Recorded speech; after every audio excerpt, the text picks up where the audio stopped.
Imagine a world where the glittering corridors of power, wealth, and privilege are not just glamorous. They are the stage for systematic abuse, manipulation, and unchallenged impunity. Now imagine one woman deciding to step into that world, tell her story, and break the silence. That woman is Virginia Giuffre, and the book is Nobody's Girl, her memoir that has once again shaken the foundations of Buckingham Palace and reignited a scandal many hoped had faded. At the heart of this story sits Prince Andrew, the Duke of York, a man whose royal title once represented prestige, but now symbolizes one of the darkest chapters in modern royal history. Virginia Giuffre's story begins far from palaces and power. She was a teenager when she says she was drawn into the web of Jeffrey Epstein and Ghislaine Maxwell, a web that allegedly ensnared some of the world's most powerful men. In her memoir, she recounts how she was lured with promises of opportunity, but ended up in a nightmare of exploitation. She describes meeting Ghislaine Maxwell while working at Donald Trump's Mar-a-Lago resort and how that meeting changed the trajectory of her life forever. Soon after, she was introduced to Jeffrey Epstein, and she says, to a world where innocence was currency and silence was survival. The memoir reveals in chilling detail how Giuffre was trafficked across continents, attending lavish parties and exclusive gatherings where the powerful mingled, and where she was allegedly forced to perform acts that would later make global headlines.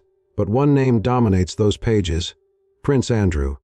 Giuffre writes about 3 encounters with the Duke of York, one in London, one in New York, and one on Epstein's private island in the Caribbean.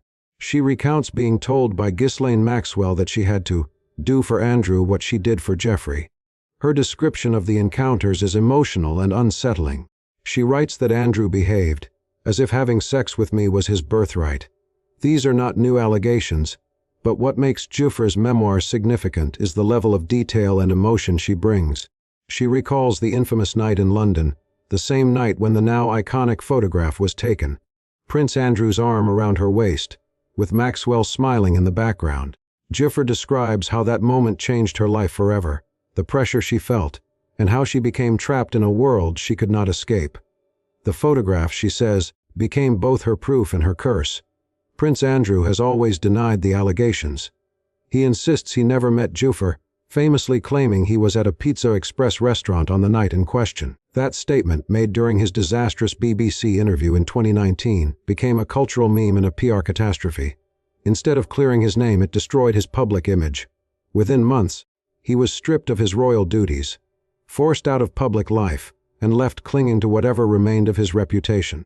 But Giuffre's memoir has reignited the conversation, and the public is once again asking, did Prince Andrew tell the full truth?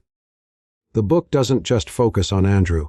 It exposes the broader machinery of privilege and protection that allowed Epstein's network to thrive. Giuffre writes about how money and influence insulated men like Epstein and his associates from accountability.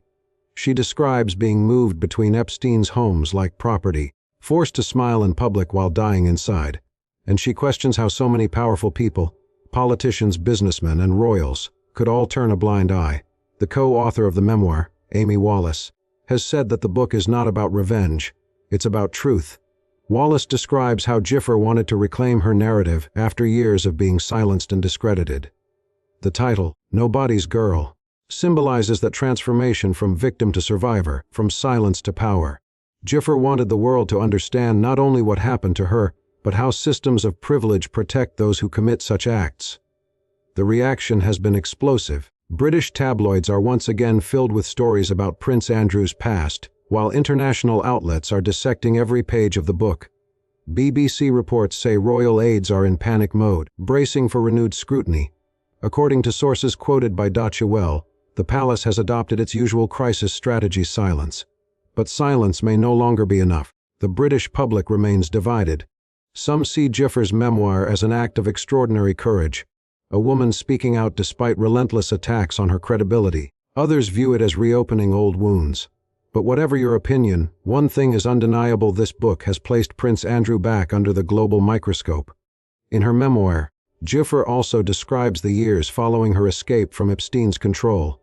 She writes about her struggle to rebuild her life, the emotional toll of coming forward, and the legal battles that followed.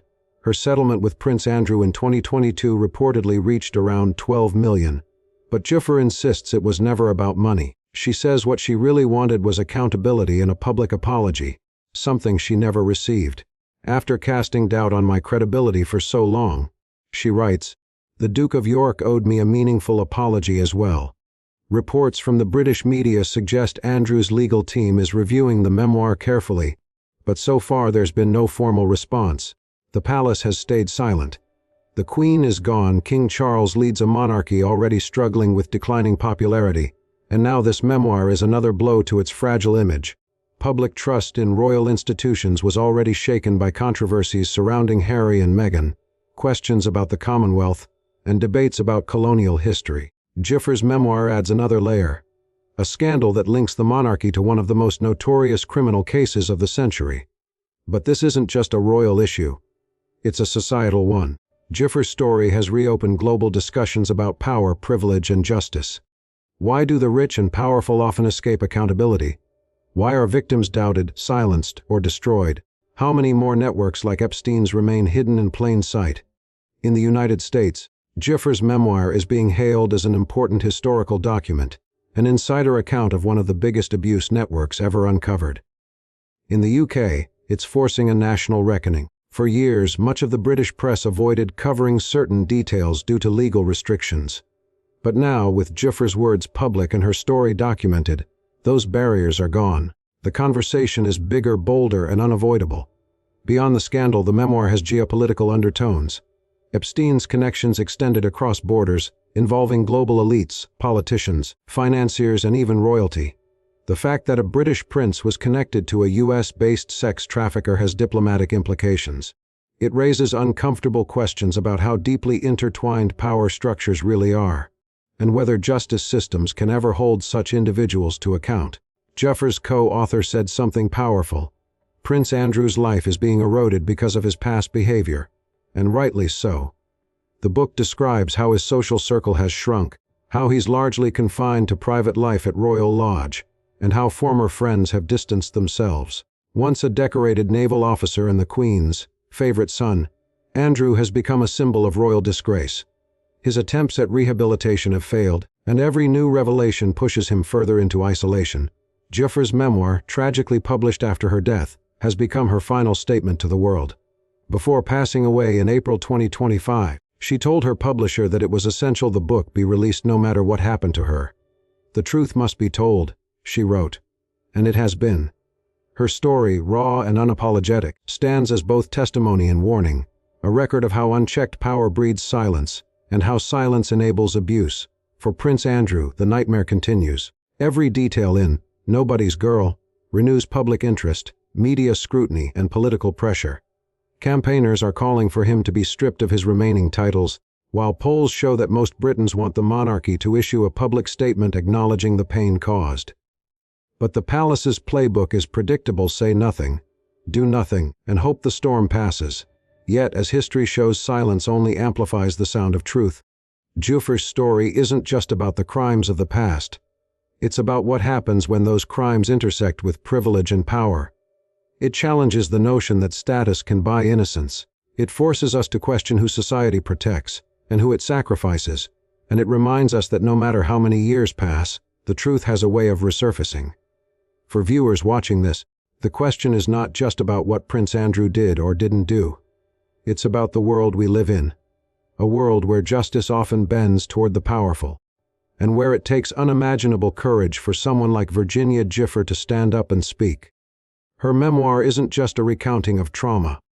It's an indictment of the systems that allowed that trauma to happen.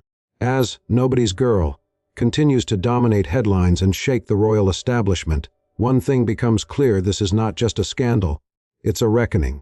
It's a moment where the facade of untouchability is cracking. It's proof that even the most protected figures on earth can't hide forever from the truth. And it's a reminder that when truth and power collide, it's always the truth that leaves the deepest mark. Virginia Giuffre's voice, once silenced, now echoes louder than ever, and for Prince Andrew, that echo may never fade.